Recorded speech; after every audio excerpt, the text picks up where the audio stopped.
Est-ce qu'ensemble nous pouvons confesser notre thème de l'année? 1, 2, 3.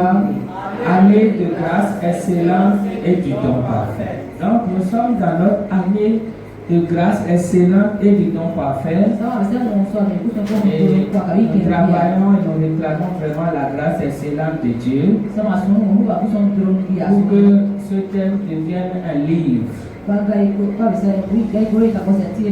vous et moi nous pouvons avoir un livre. Le Seigneur nous donne la grâce de pouvoir le faire dans le nom de Jésus. Donc la grâce excellente et le don parfait. Nous avons dit les deux sont ensemble. Les deux vont ensemble. Il n'y a pas l'un sans l'autre. Quand Dieu donne sa grâce excellente, cette grâce excellente produit un don parfait, un don complet, un don sans tâche, un don qu'on ne peut rien retrancher, qu'on ne peut rien ajouter. Un don qui produit une joie complète. Un don qui n'est pas suivi de chagrin. Et ça, c'est lorsque la grâce excellente de Dieu vient. Et nous pouvons provoquer, nous pouvons attirer cette grâce excellente en attirant Dieu en permanence dans notre vie. Lorsque nous disons d'attirer Dieu, Dieu, en tant qu'enfant de Dieu, il est en nous, il est avec nous. Mais il peut être en nous, avec nous, être passif. Donc l'attirer revient à activer ses actions dans nos vies. Activer la manifestation de sa présence dans nos vies. Il y a des actes clés. Il y a des attitudes clés que nous devons développer pour activer en permanence l'action puissante de Dieu dans nos vies au travers de sa grâce excellente et de son don parfait. C'est pour ça que dans la première série que nous développons et nous sommes en train d'aller tout doucement vers la fin, le cœur qui attire Dieu. Lorsque j'attire Dieu, j'ai sa grâce excellente et j'ai son don parfait. Il vaut mieux avoir le package. Il vaut mieux avoir la source que de vouloir rechercher les ingrédients. L'Esprit de Dieu nous assiste au nom de Jésus. Donc, nous avions vu le cœur de démarcation dans un premier thème, le cœur d'obéissance et de soumission à Dieu dans un second thème, dans un troisième thème, le cœur d'attachement à Dieu. Et ce matin, nous allons introduire, si possible, si le temps nous permet, de développer un peu le quatrième et le dernier thème de cette série-là, à savoir le cœur de bienveillance et de prise de risque pour Dieu. Le cœur de bienveillance et de prise de risque pour Dieu. Le cœur de bienveillance et de prise de risque, non pas pour nous, non pas pour nos affaires, non pas pour nos familles, mais pour Dieu. Parce qu'on peut prendre des risques. Et d'ailleurs, la vie est remplie de risques. Un entrepreneur prend des risques chaque jour. Un homme d'affaires prend des risques. Chacun de nous, d'une manière ou d'une autre, nous prenons des risques. Dans ce thème, nous voulons apprendre à prendre des risques pour le Seigneur. C'est facile pour nous de prendre des risques pour notre propre intérêt. Mais maintenant, nous voulons apprendre à prendre des risques pour l'intérêt de Dieu et son œuvre. Pour l'intérêt de son royaume. Et je crois que ça doit être même notre priorité. Parce que nous devons chercher premièrement son royaume et sa justice. Ouvrons nos Bibles dans Hébreux chapitre 11, verset 31, qui est le texte de base de ce thème. Hébreux chapitre 11, nous retrace, nous parle de la foi et des héros de la foi. Il nous parle de la foi et des héros de la foi. Et dans les héros de la foi, l'auteur de l'Épître aux Hébreux ne nous a cité que ceux de l'Ancien Testament. Quoique leur foi ne soit pas aussi parfaite comme la nôtre, parce que la foi est venue avec Christ. Mais néanmoins, ceux de l'Ancien Testament ont marché aussi dans la foi. La foi liée à leur contexte. La foi selon que Dieu leur donne de l'opérer, d'opérer en leur temps. Et parmi ces hommes de foi, se retrouvent aussi des femmes de foi. Et notre texte de base s'appuie, va parler d'une femme. Et cette femme sera encore pour nous notre étude de cas. Et donc quand on va rentrer dans l'étude de cas, on va parler de cette femme. Ce n'est pas une femme qui était prédestinée à être une femme de foi. Ce n'est pas une femme qui était supposée être une femme de foi. Ce n'est pas une femme qui était sur la ligne droite de la foi, qui avait des antécédents de foi. Mais c'est une femme qui, au vu de ce qu'elle a entendu et de sa violence, s'est frayé le chemin pour se retrouver dans la galerie des héros de la foi. Ce qui me dit qu'il y a de l'espoir pour toi et pour moi. Peu importe ta famille, peu importe tes antécédents, peu importe tes erreurs, peu importe tes péchés, peu importe ta bassesse, peu importe d'où tu es et ce que tu fais, si seulement tu peux ouvrir ton cœur à Jésus, dans la repentance et dans l'acceptation de ce Jésus comme ton Seigneur et Sauveur personnel, une histoire sera en train d'être réécrite en ta faveur. Tu seras introduit et tu seras intégré maintenant aux hommes de foi de la nouvelle alliance. C'est pourquoi il y a de l'espoir pour toi et moi. Gloire à Jésus-Christ. Cette femme n'a pas forcément écouté Dieu lui parler pour qu'elle obéisse. Parce que la foi suppose l'obéissance à Dieu. Mais cette femme va poser des actes. Des actes que l'auteur des Épîtres aux Hébreux va nous dire que c'est des actes de foi. Mais nous ne voulons pas développer la foi ce matin. Nous voulons parler des actes que cette femme a posés et qui interpellent vous et moi. Si une femme qui est dans une ville maudite, une ville programmée à être détruite entièrement, une ville programmée à être brûlée complètement. Et c'est une dame, cette femme de mauvaise vie, on verra, a pu poser ses actes. Qu'en sera-t-il de vous et moi qui disons enfants de Dieu? Si on trouve des actes que l'auteur de l'Épître aux Hébreux estimait des actes de foi, chez une femme qui est supposée ne pas marcher dans la foi, qu'en serait-il de vous et moi qui disons enfants de Dieu supposés marcher dans la foi? Puisque 2 Corinthiens 4, 5, 7, 11 dit nous marchons par la foi et non par la vue. Donc,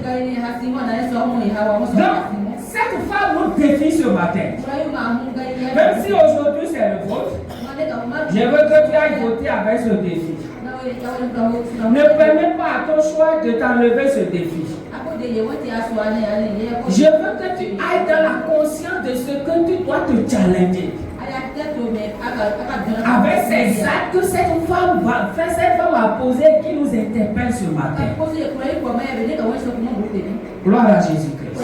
Et c'est là que nous comprendrons que ce que nous jugeons, ce que nous condamnons, ce que nous méprisons, nous estimons être des gens de mauvaise vie, des gens en qui rien de bon ne peut sortir. C'est là nous comprendrons que parfois ceux-là sont des instruments puissants, les mains du Seigneur, pour nous apprendre ce que nous sommes supposés connaître et pratiquer. Je déplace ce chemin pour que la lecture puisse nous faire du bien.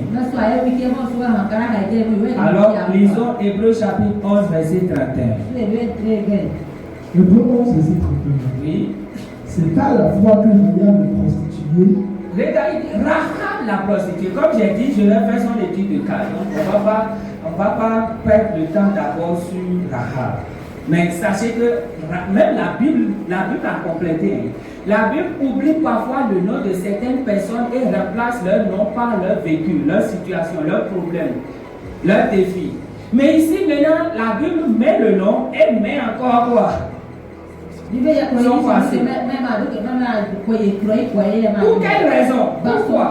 Ça c'est selon moi pour aider toi et moi. Pour que toi et moi là, notre passé ne soit pas un argument. Notre passé ne soit pas comment dire, une onde négative qui nous suit et qui détruit notre vie tout le temps. Il y a des gens qui vivent au travers de leur passé. Ils n'arrivent pas à se défaire de leur passé. Leur passé leur hante, leur passé les tourmente. Quand il y a un petit problème, ils font recours à leur passé. Ils sont accusés. La Bible nous montre ici qu'on peut avoir un passé et être aussi un homme et une femme de foi. Quelle que soit la noisseur, c'est ça, la noisseur du passé. Rahab la prostituée. Pourquoi on ne dit pas Rahab tout court? Gloire à Jésus-Christ. Tire le leçon de ton passé pour corriger des choses dans le présent et pour anticiper sur certaines choses dans le futur. Mais ne te colle pas c'est-à-dire au tableau sombre de ton passé. Ton passé doit mieux t'enseigner le présent et le futur. Pas plus, pas moins. Ton passé ne peut pas détruire ton présent et ton futur. Ne le permets pas. Tant que nous avons un passé. Et dans cette série-là, nous avons vu Abraham est mythologique, il a un passé, il est un adorateur d'idoles. Pourtant, Dieu le prend et Dieu dit qu'il est le père de la foi. Le passé d'Abraham n'était pas un problème pour Dieu. Ton passé ne limite pas Dieu et son intervention dans ta vie.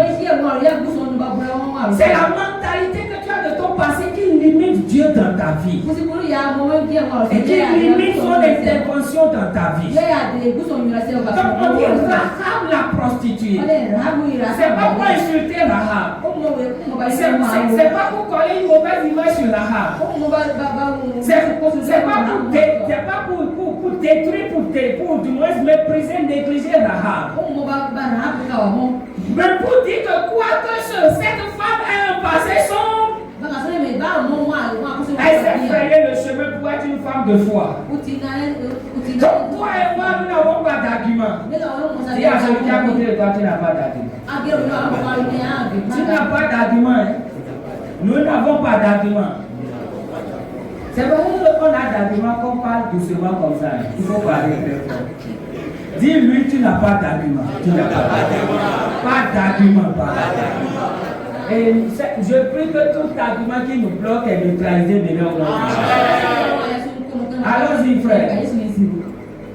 C'est pas la fois que Rahab, la prostituée, ne périt pas avec les rebelles.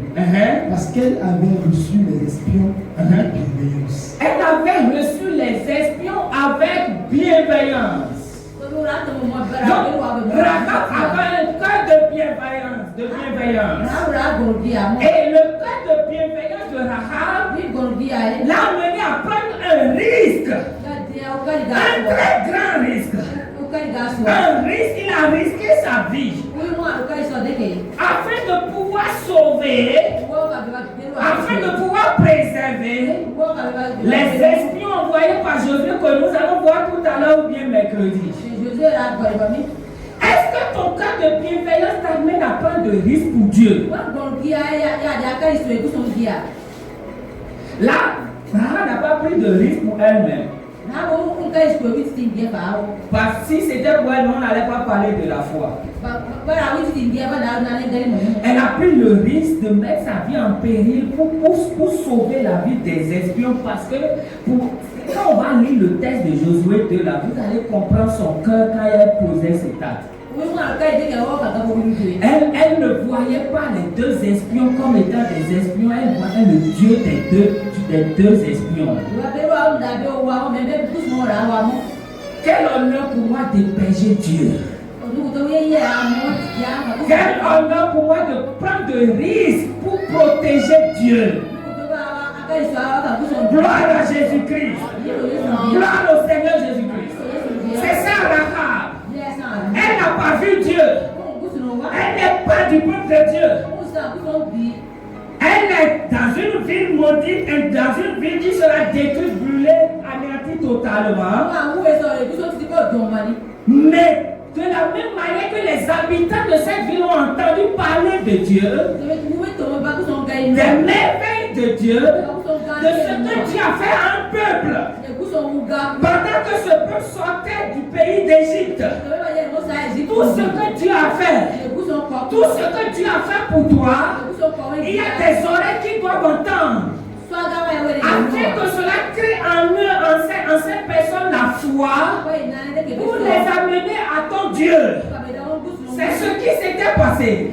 Rahab n'a jamais vu Israël. Elle n'a jamais allé en Égypte. Elle n'a jamais salué peut-être un juif. Mais elle a entendu parler du Dieu des Juifs, du Dieu d'Israël. Au travers de ces grandes actions, au travers du déploiement puissant de sa main sur son peuple. Et elle a dit, je veux ce Dieu-là. Je veux me réfugier sous ce Dieu. Je veux accueillir ce Dieu. Et je veux prendre de risques. J'accepte mourir pour ce Dieu. Frères et sœurs, Dieu opère dans nos vies, nous sommes silencieux. Parfois nous disons que ce n'est pas nécessaire. Nous marchons d'ingratitude en ingratitude. Parce que nous pensons ou estimons qu'il y a des choses que Dieu doit faire qu'il ne fait pas. Et puis s'il ne fait pas ces choses, ce qu'il est en train de faire, ce n'est pas encore ça. Ce n'est pas ce qu'il devrait faire. Donc c'est nous qui dictons à Dieu ce qu'il doit faire. C'est le moment pour nous de nous repentir. Parce que Dieu ne nous doit rien. Il est Dieu. Sans nous, il est Dieu. Avec nous, il est Dieu. On n'ajoute rien à Dieu, on ne retranche rien à Dieu. C'est nous qui avons besoin de Dieu. Dieu peut se passer de nous. C'est ce que Jean-Baptiste a dit, du moins Jésus, même Jean-Baptiste a dit à ces pharisiens qui étaient venus, tout ça. Vous pensez que c'est un peuple de Dieu, c'est fini, tout ça, non? De cette pierre-là, Dieu peut en faire des enfants à Abraham. Dieu peut prendre Pierre pour en faire des enfants à Abraham. Alléluia. Parfois, nous estimons que nous sommes trop indispensables. Et ça fait que cet esprit d'indispensabilité fait que quand on confie une tâche dans l'église, on le fait dans cet esprit-là. On ne peut pas nous discipliner, on ne peut pas nous corriger, on ne peut pas nous faire de remontrance, on peut se fâcher et laisser ce qu'on fait. Pourquoi pas ici? Je vais voir comment il va. Lui, il peut jouer batterie là. Il va discipliner. Est-ce qu'il peut chanter? On verra ce que ça va devenir seulement. Frère et soeur, nul n'est au-dessus de la discipline. Et nul n'est indispensable. C'est pour ça que je vous dis que des dimanches viendront où vous ne me verrez même pas. Vous ne verrez même pas ma silhouette dans ce table-là. Il faut bien noter ça, frère. Et nous y préparons. Dans peu de temps, nous allons apparaître, disparaître. Parce que nous ne sommes pas indispensables. Travaille dans la pensée de ce que tu n'es pas indispensable. Nous avons tout par grâce. C'est la grâce de Dieu qui nous maintient. Gloire à Jésus-Christ. Gloire à Jésus-Christ. Rahab, prostituée qu'elle était, a marché dans la bienveillance, dans la prise du risque pour Dieu. Avant que nous le prenions son cas et de le décortiquons, nous allons écrire un peu pour comprendre. C'est quoi la bienveillance? Parce que c'est facile de dire, moi je suis un frère, une soeur bienveillante. Moi je prends des risques pour Dieu tous les jours. Nous allons comprendre d'abord, on va définir ces mots-là. Et nous allons maintenant attaquer à l'autre étude de cas. C'est quoi la bienveillance? La bienveillance désigne une disposition du cœur à vouloir le bien d'autrui. C'est une disposition du cœur qui cherche et recherche en permanence le bien de l'autre. Si le mari est bienveillant, il travaille chaque jour, il s'efforce chaque jour, il s'investit chaque jour pour le bien-être de sa famille, de sa femme et ses enfants. Il ne cherche pas seulement son propre bien-être. Il ne pose pas la question qu'est-ce que je gagne tout le temps. Avant d'acheter quelque chose à sa femme, tu dois voir qu'est-ce que je gagne. Avant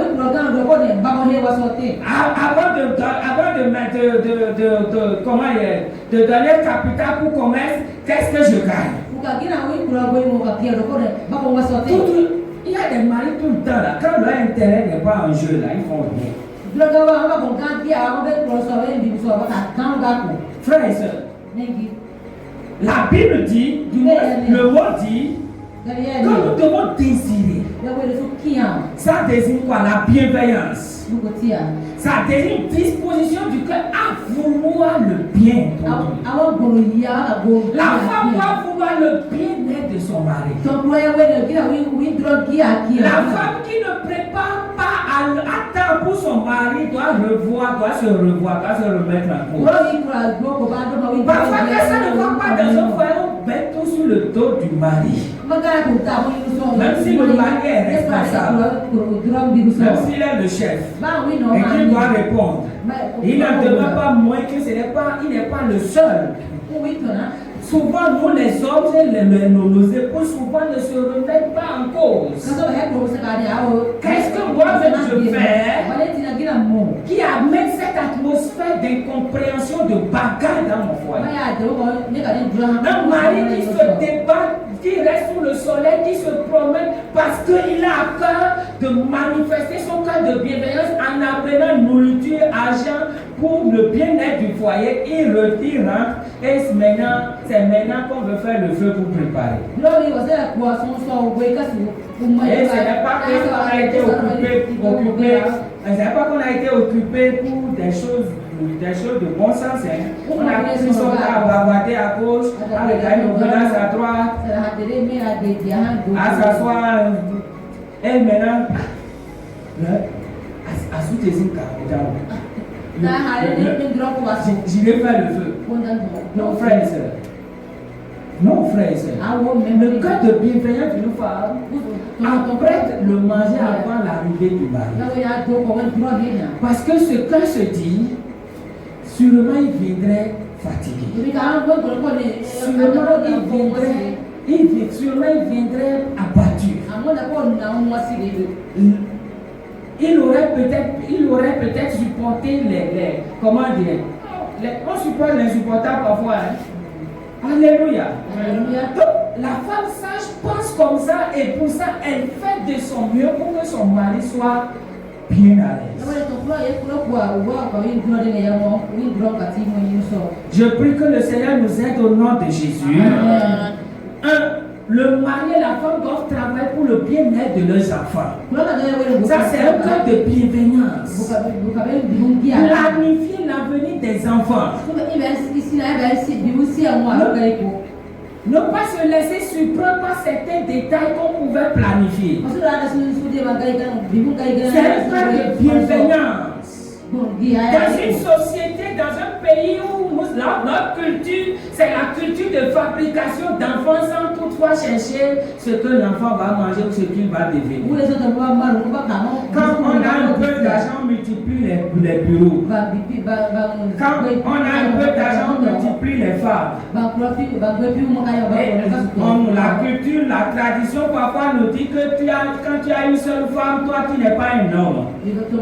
Tu es incapable. Donc c'est avoir 2-3 femmes, c'est quelqu'un qui a 2-3 femmes qui est capable.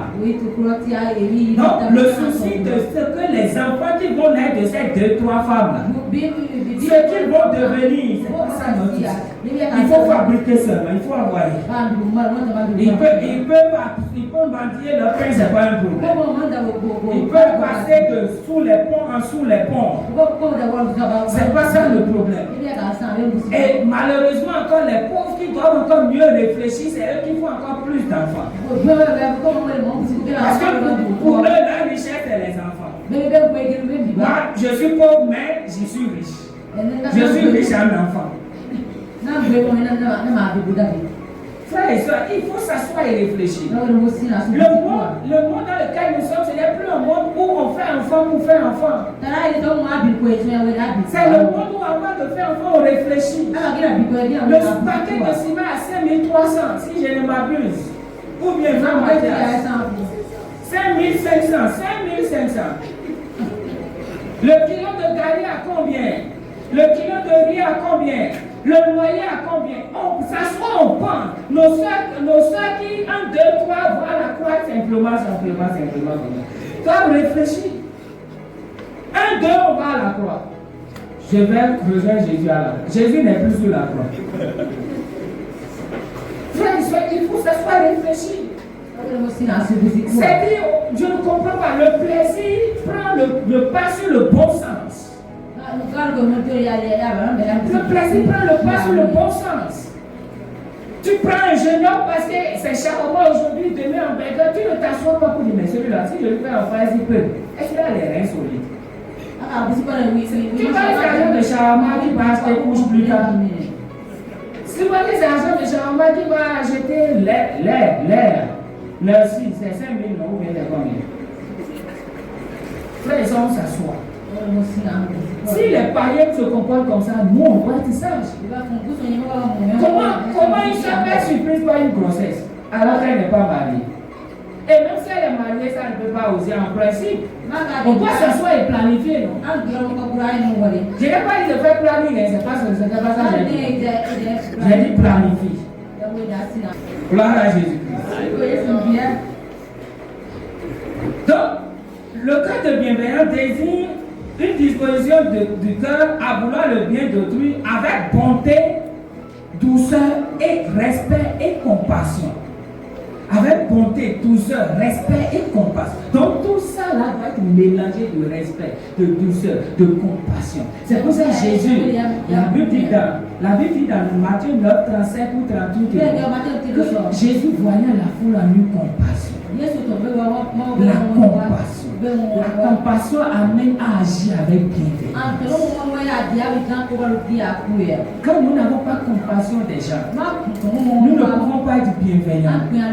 Le Seigneur nous aide au nom de Jésus. Être bienveillant, c'est agir avec gentillesse. C'est chercher le bien de l'autre. Éviter de nuire par les paroles ou les actes. Il y a des gens là. Ils n'ont pas besoin de chicote pour chicoter. Ils ont cette sagesse des gros mots.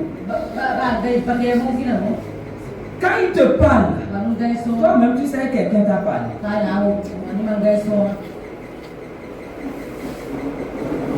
Ils ne vont pas t'insulter t'insulter peut-être. Ils ne vont pas te frapper peut-être. Ils ne vont rien te faire de façon physique, de mal peut-être. Mais ils s'asseyent sur leur langage. Je vais lui faire ça.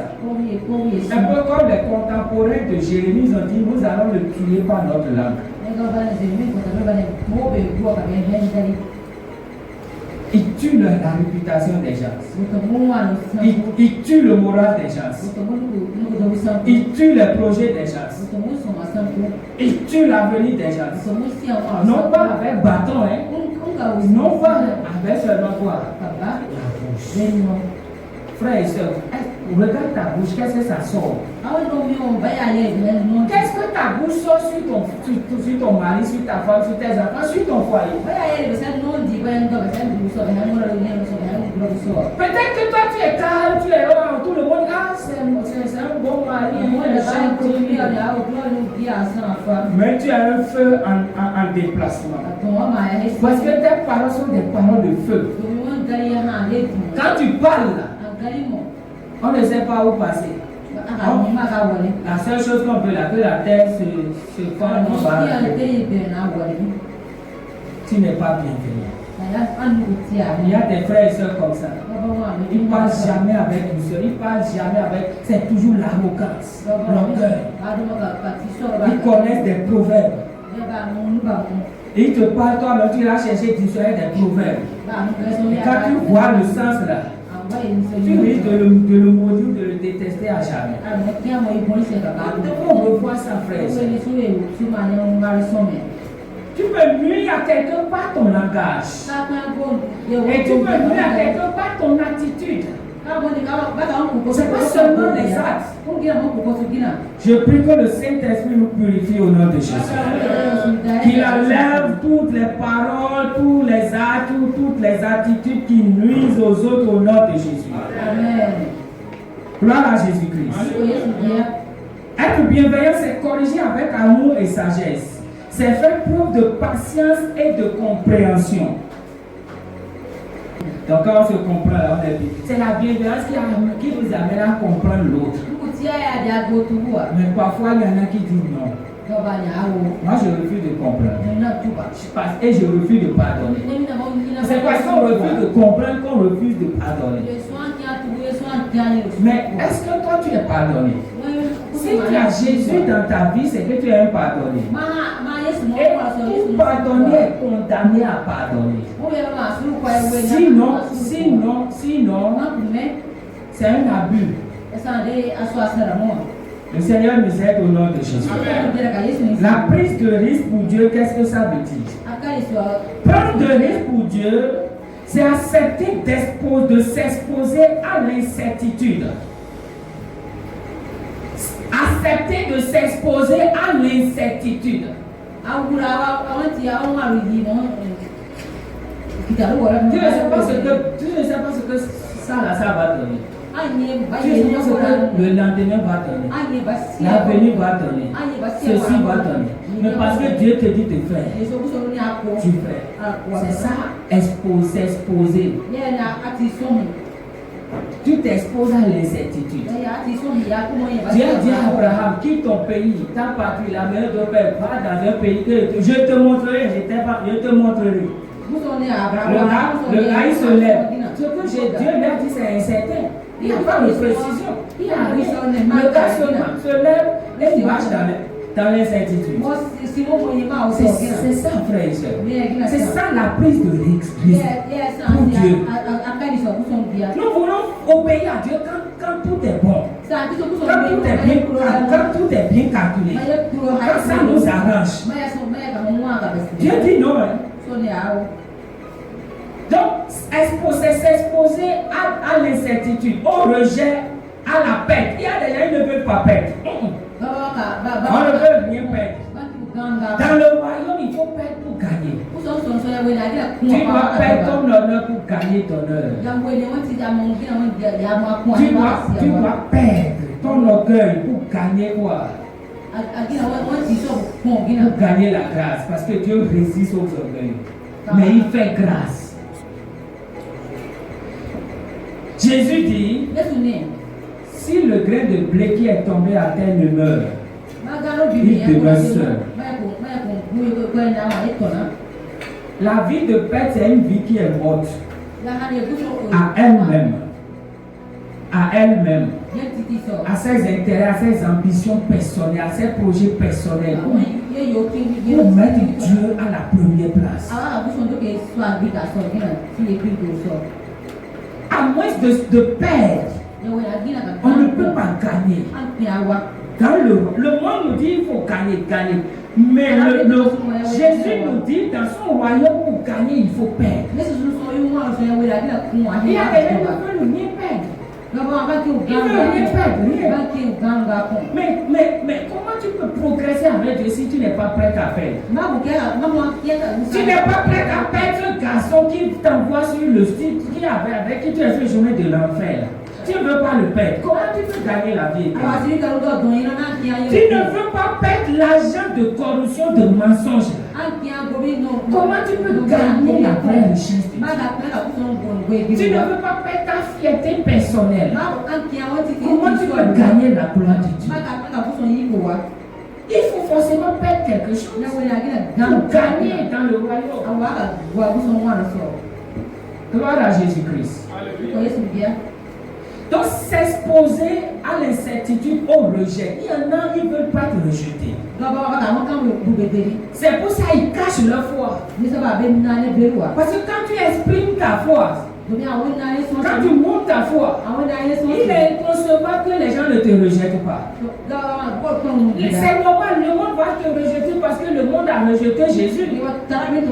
Et Jésus a dit qu'aucun disciple n'est plus grand que son maître. Si j'ai été rejeté, vous serez rejeté. Il a dit ça. Alors pourquoi on n'aime pas être rejeté à cause de Jésus? Pourquoi on n'aime pas être contrarié à cause de Jésus? Pourquoi on veut vivre dans notre sécurité, dans nos zones de sécurité, de confort?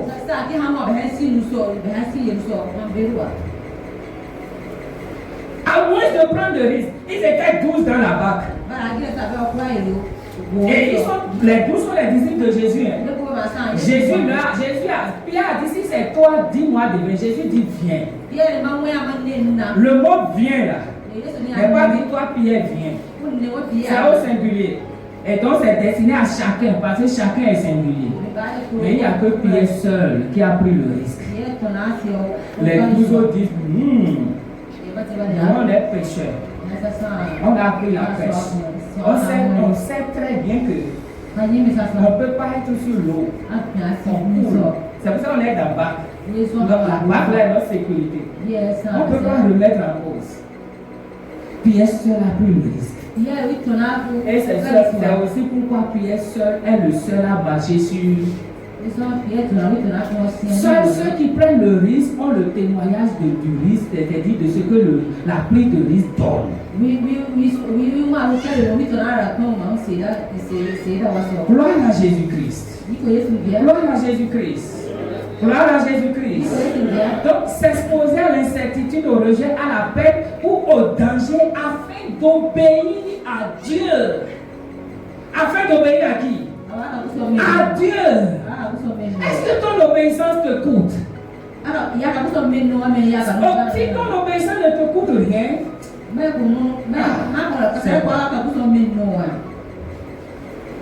Dieu dit que tu dois rester chaste jusqu'au mariage.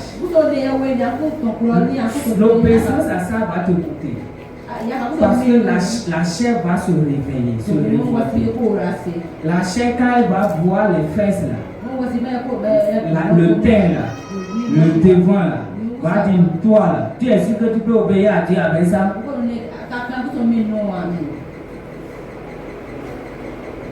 L'obéissance coûte. Il y a un prix à payer. Il y a un prix à payer, frères et sœurs. Personne n'a, écoutez, dans la Bible, personne n'a eu l'approbation de Dieu sans payer un prix. Personne. Nous sommes de la génération qui veut tout, mais sans rien payer, comme prix. Rien. On veut les miracles de Dieu sans payer. On dit, Seigneur, donne-moi d'abord et je ferai ensuite. Donne-moi un bon mari et je vais laisser mon copain. Donne-moi une bonne femme, je vais laisser ma copine. Donne-moi à manger et je vais laisser le gars là, le chef là. Frères et sœurs, on laisse d'abord. Ça fait mal. Mais Dieu soutient. Dieu fait quoi? Dieu s'engage toujours pour ceux qui s'engagent avec lui. Alléluia. Gloire à Jésus. Il n'y a pas une obéissance sans prise de risque. L'obéissance à la parole de Dieu suppose qu'on a pris un risque. Et parfois un grand risque. Parfois un grand risque. Le Seigneur nous aide au nom de Jésus. La grâce de Dieu surabonde au nom de Jésus. Afin d'obéir à Dieu, d'accomplir sa volonté ou défendre son œuvre. Ce n'est pas un risque insensé, mais un acte de foi, de courage et d'obéissance. C'est obéir même sans tout comprendre, avancer sans garantie humaine, accepter de prendre quelque chose, de perdre quelque chose pour gagner le plan de Dieu, pour gagner le plan de Dieu, défendre la vérité malgré l'opposition. Nous devons accepter de perdre quelque chose pour gagner le plan de Dieu. Si tu ne paies pas, il t'arrivera de perdre des amis parce que tu veux gagner le plan de Dieu pour ta vie. Puisque la parole de Dieu dit les mauvaises compagnies corrompent les bonnes mœurs. Tu ne peux pas marcher avec les coureurs de jupons en disant que tu vas les changer. C'est eux qui vont te changer. Tu ne peux pas être bras dessus avec celles qui se promènent dans les bars, tout ça là, buvant à gauche à droite, disant que toi tu veux obéir à Dieu. Tu dois accepter les peines, ça va te coûter. Oui. Vous êtes tellement liés que parfois même en supprimant leur numéro de ta liste, de ton répertoire, tu es en train de pleurer comme ça. Il y a un prix à payer. Je prie que le Seigneur nous aide au nom de Jésus. Que la grâce de Dieu surabonde au nom de Jésus. La prise de risque pour Dieu, c'est choisir l'obéissance au-dessus de la sécurité. Choisir l'obéissance au-dessus de la sécurité. Quelle est ta sécurité? Quelle est ta sécurité? Que Dieu vous bénisse, on va s'arrêter là. Ouais. Quelle est ta sécurité? Baisse la tête par le Seigneur. Quelle est ta sécurité ce matin? Quelle est ta sécurité que tu dois laisser ce matin? Quelle est ta sécurité que tu dois abandonner ce matin? Est-ce un travail que toi-même tu sais que ce travail-là, c'est un travail qui t'amène à mentir tout le temps, à vivre dans le péché en permanence. Et puisque le travail sécurise un salaire mensuel, toi que tu es conscient que c'est un travail à abandonner, tu n'as pas encore abandonné. Ce matin, Dieu te parle. Prends le risque d'abandonner. Et je vais te restaurer.